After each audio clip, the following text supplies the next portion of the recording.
너 와이프 누구랑 바람났는지 알아? 그 사람이 바로 내 남편 민용길이야. 공대하는 양동숙의 말을 듣고 망치로 머리를 한 대 맞은 기분이었습니다.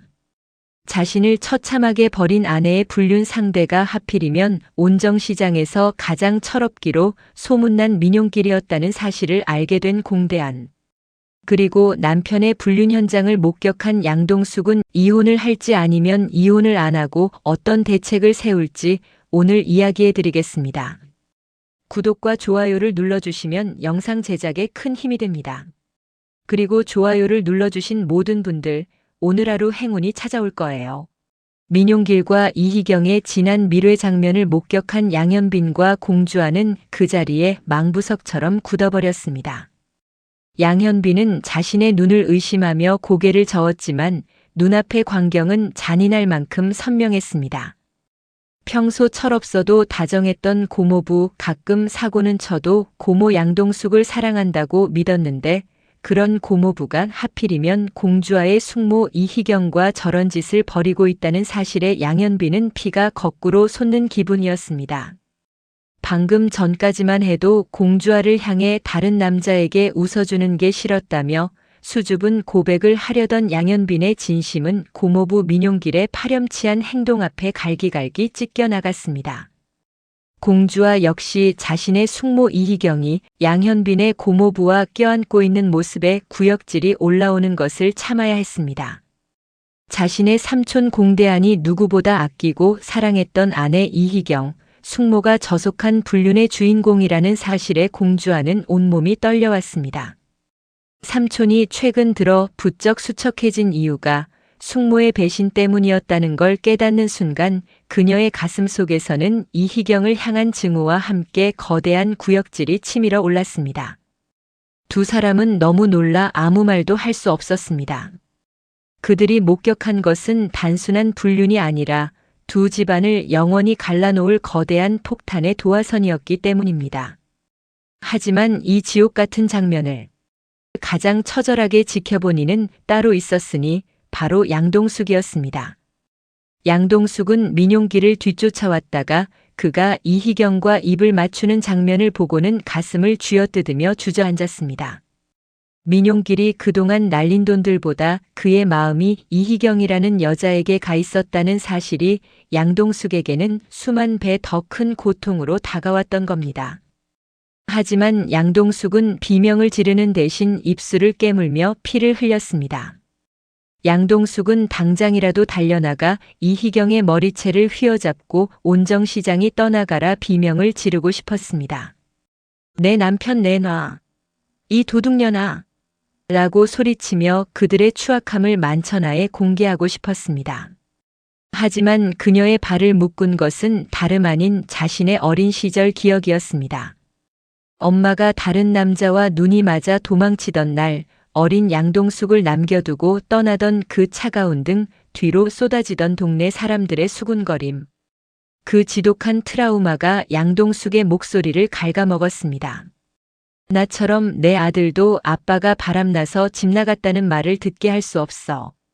내 아들 민지후만큼은 그 지옥 속에서 살게 하지 않을 거야. 양동숙은 입술을 너무 세게 깨문 나머지 비릿한 피냄새가 입안을 가득 채웠지만 신음 한 번 내뱉지 않았습니다.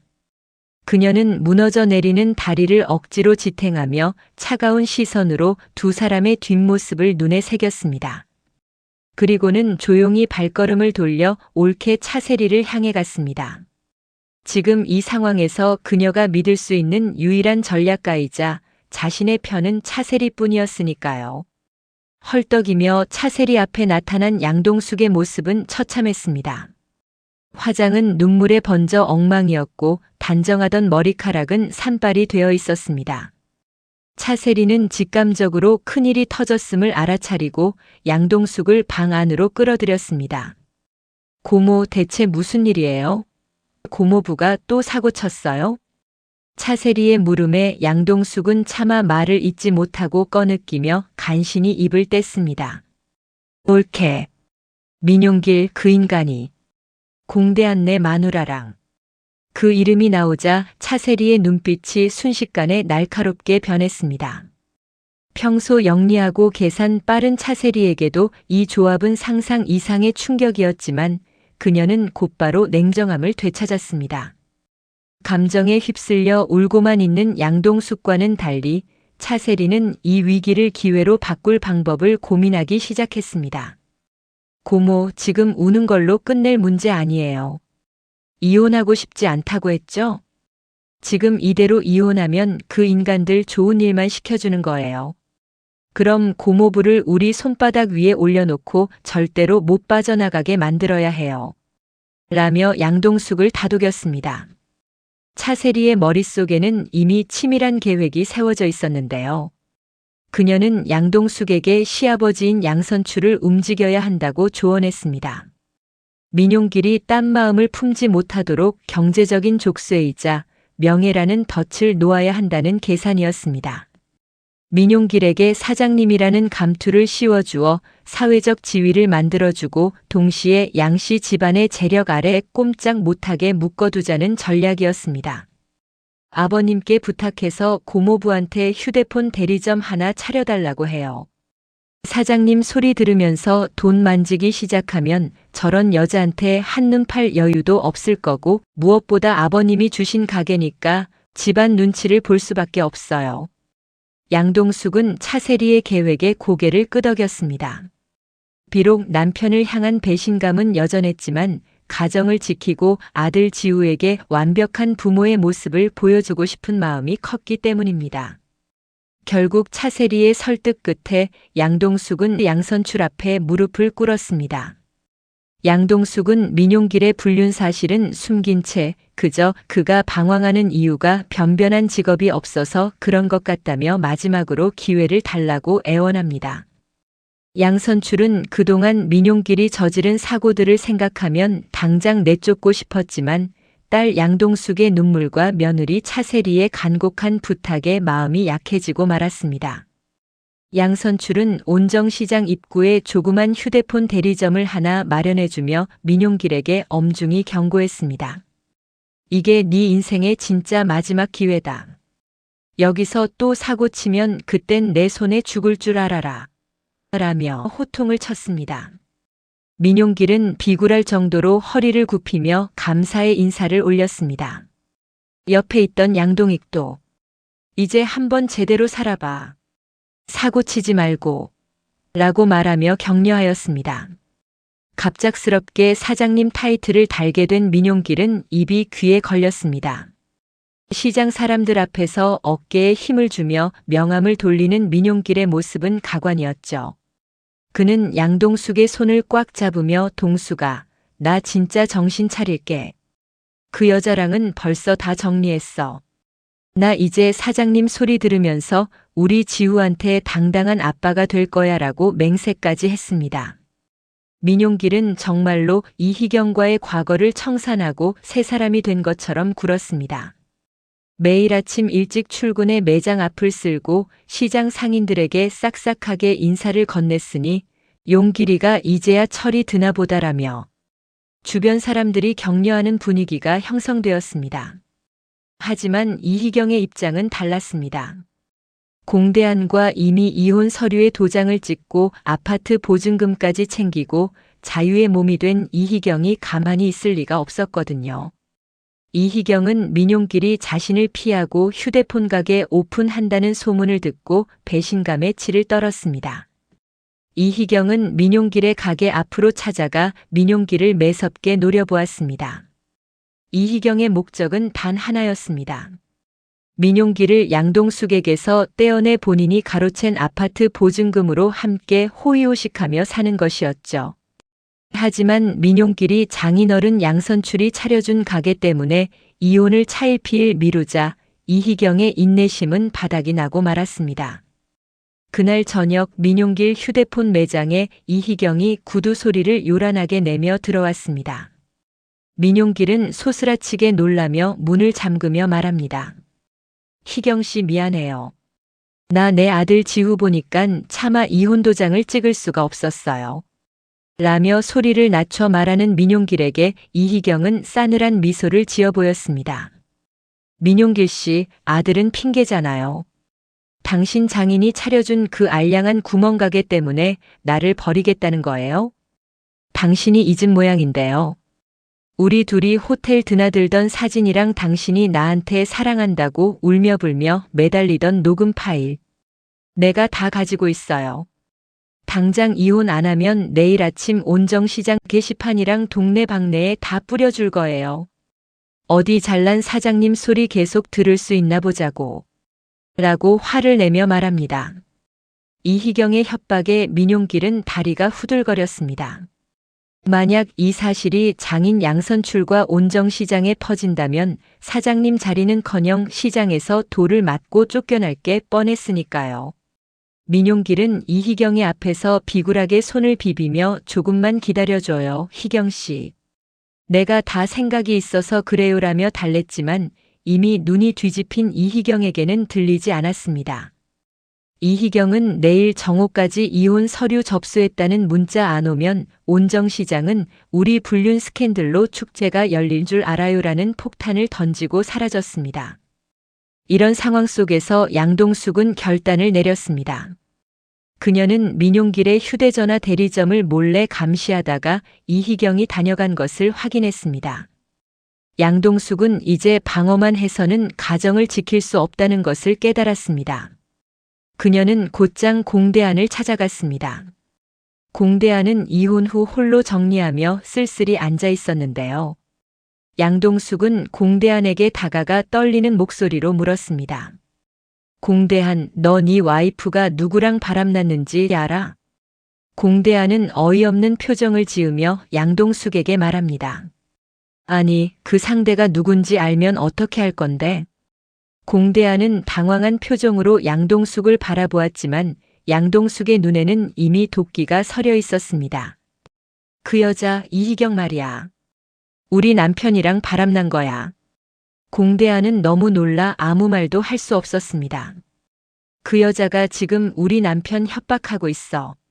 나랑 이혼 안 하고 자기랑 안 살 거면 온정시장에 다 까발리겠대. 공대한 네 집구석이랑 우리 집구석이 어떻게 또 이렇게 꼬이냐? 라고 양동숙이 말하며 한숨을 쉽니다. 공대한은 양동숙을 향해 말합니다. 넌 이혼 안 하게. 양동숙은 한숨을 쉬며 말합니다. 우리 지우 생각하면 이혼 못해. 절대 안 해. 그 여자가 입 못 열게 네가 막아줘. 양동숙의 폭로에 공대한은 망치로 머리를 맞은 듯한 충격을 받았습니다. 자신이 아내였던 여자가 평생을 경멸하던 양씨 집안의 사위와 바람이 났다는 사실은 그를 무너뜨리기에 충분했기 때문입니다. 하지만 공대한은 무너지지 않았습니다. 그는 오히려 차갑게 가라앉은 목소리로 말했습니다. 이희경이 챙겨간 아파트 보증금. 그거 원래 우리 형수님이 오피스텔 보증금 빼서 나랑 희경이 집 마련하라고 주신 돈이야. 그 돈 절대로 그냥 못 줘. 양동숙, 너 네 남편 간수 잘해라. 나도 내 방식대로 이희경을 처리할 테니까. 공대안의 이 선언은 앞으로 벌어질 더 큰 전쟁의 시작을 알리는 신호탄이었습니다. 다음 날 아침 민용길은 이희경의 협박 때문에 이혼 서류를 들고 법원으로 가려던 참이었습니다. 그런데 가게 앞에 검은 양복을 입은 사내들과 함께 나선혜와 한성미가 나타났습니다. 나선혜는 온정시장의 실세답게 민용길의 앞을 가로막으며 말했습니다. 민용길 씨, 어디 가요? 오늘 시장 상인회 회의 있는 거 잊었어요? 용길 씨 장인어른이 당신 사장 됐다고 떡 돌리신다던데. 지금 여기서 도망가면 당신 진짜 사람 새끼도 아닌 거 알죠? 한성미 역시 날카로운 눈빛으로 민용길을 압박하며 그가 이희경에게로 가는 길을 막아버렸습니다. 이희경은 약속한 정오가 되어도 소식이 없자 정말로 미리 준비해둔 불륜 사진들을 들고 온정시장 번영의 사무실로 향했습니다. 내가 못 가질 바엔 다 박살 내버리겠어. 라며 광기의 어린 웃음과 화를 누르며 걸어가고 있었습니다. 사무실 문을 열고 들어선 이희경 앞에는 상인들이 아닌 차세리와 공대안이 기다리고 있었습니다. 차세리는 이희경이 중고나라에 올렸던 명품들이 사실은 민용길이 양동숙의 집에서 훔친 작물이라는 증거와 이희경이 그 작물 취득에 가담했다는 녹취록을 내밀었습니다. 이희경 씨, 이거 터지면 불륜 정도가 아니라 교도소 가야 할 텐데요. 공대한 씨한테 아파트 보증금 돌려주고 조용히 온정시장 떠나요. 안 그러면 당신 인생 진짜 여기서 끝이야. 차세리의 차분한 목소리에 이희경은 손을 떨기 시작했습니다. 공대한은 옆에서 아무 말 없이 이희경을 바라보았는데 그 침묵이 오히려 이희경을 더 공포스럽게 만들었습니다. 하지만 이희경은 마지막 발악으로 소리를 질렀습니다. 너희가 아무리 이래도 민용길은 나한테 오게 돼 있어. 민용길은 나 없으면 못 산다고. 바로 그 순간 사무실 스피커를 통해 민용길의 목소리가 울려 퍼졌습니다. 휴대폰 가게 차려주셔서 정말 감사합니다, 장인어른. 저 이제 진짜 정신 차리고 살게요. 우리 아들 지후 동수가 사랑한다. 차세리가 미리 설치해둔 마이크를 통해 민용길의 목소리가 시장 전체에 방송되었습니다. 이희경은 절망하며 바닥에 주저앉았고 공대한은 그런 그녀를 뒤로 한 채 사무실을 나갔습니다. 그러나 복도 끝에서 이 모든 상황을 지켜보던 공주아와 양현빈의 눈에는 안도감보다는 깊은 상처가 자리 잡고 있었습니다. 비록 비밀은 묻히고 사건은 해결되는 듯 보였지만 두 사람의 추악한 민낯을 확인한 청춘들에게 온정시장은 더 이상 따뜻한 보금자리가 아니었습니다. 온정시장은 더욱 예측할 수 없는 방향으로 흘러가게 되는데요. 민용길의 휴대폰 가게 사장 자리는 과연 유지될 수 있을까요? 그리고 이희경은 이대로 순순히 물러날까요? 공주아와 양현빈의 사랑은 이 거대한 비극의 잔해 속에서 꽃을 피울 수 있을지 이야기는 다음 화를 향해 열린 채로 마무리됩니다. 이 드라마가 앞으로 어떻게 전개될 거라고 예상하시나요? 그리고 어떻게 흘러가길 원하시나요? 댓글창에 자유롭게 남겨주세요. 그리고 혹시 영상 초반에 깜빡하고 좋아요를 누르지 못하셨다면 지금 좋아요 눌러주시고 행운 받아가세요. 영상 제작에 아주 큰 힘이 됩니다. 그럼 시청해주셔서 감사합니다. 행복한 하루 되세요.